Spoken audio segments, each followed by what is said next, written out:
Now, we keep using the words get, keep, and grow, but this get, keep, and grow actually refers to human beings, not just random ideas. And one of the things we need to understand is what's the archetype or the persona of our customers that we're actually wanting to get. And so one of the things that's kind of hard for startups is to realize that getting customers isn't some abstract idea. You really need to understand who your customers are. And this is not just thinking about selling to consumers. Even in corporations, there are human beings with titles that you need to figure out almost the same things as you would in a consumer company. And so what you need to understand, what are the roles of these individuals you're trying to sell to?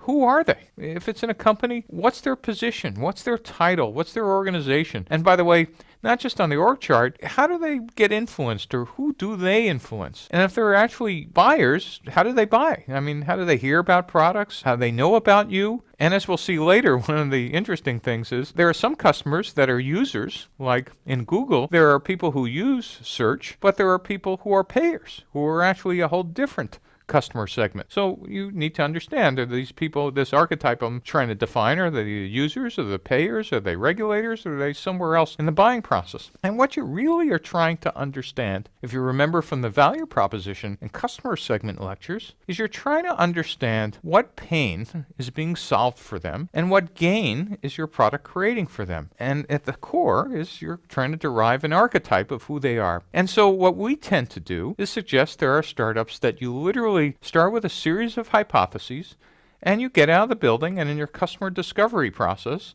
you're going to start refining archetypes. Turns out that most companies are selling to multiple archetypes. If you have 2 or 3, don't worry, that's probably fine. If you have 20, it means you voted none of the above, and you really need to refine it more. But then we suggest that companies actually pick a representative picture of who that persona is, who the person would most represent that archetype, put together a poster, post it on the wall of your engineering department, and say, here's who you're building the product for. It's Dave. He might be young urban professional, 21 to 30, lives in large cities, buys X or Y. Or it could be Sally, Midwest mother, 45 to 55 in the Midwest of the United States. Or someone in India or China. It doesn't matter. What you need to do is have an opinion based on some fact that gets refined, that helps you understand these are the people we're trying to acquire. And don't angst about your first hypothesis, but understand the whole goal of customer discovery is to continually to refine. These are the people we think are most likely to buy in the early stages of our company.